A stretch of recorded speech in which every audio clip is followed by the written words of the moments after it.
Why is there uncertainty in the EU AI Act's definitions?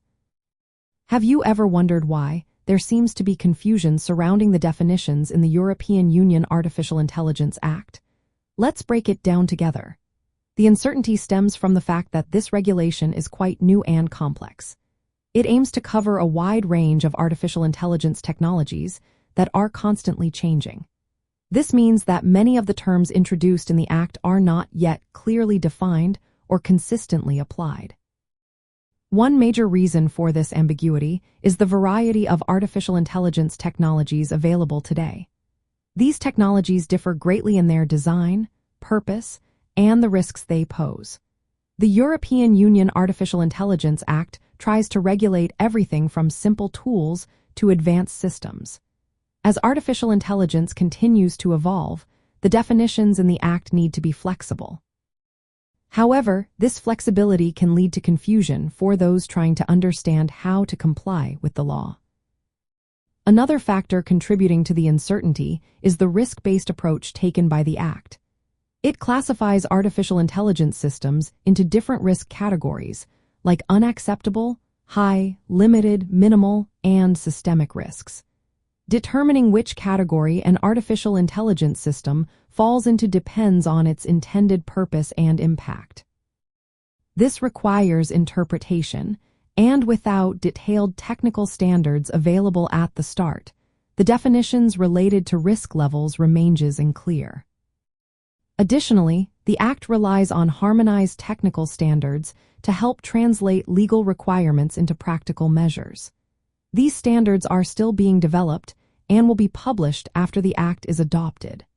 Until then, the definitions in the Act can be interpreted in various ways, which increases legal uncertainty for developers and regulators. The enforcement of the Act will also be carried out by various national authorities across different member states. Each of these authorities may have different priorities and interpretations, leading to inconsistent application of definitions and rules. This fragmented enforcement can make compliance even more challenging. Moreover, some terms used in the Act, like end-user and general-purpose artificial intelligence, are not clearly defined or have overlapping meanings. This can create confusion about who is responsible for compliance and which systems fall under specific regulations.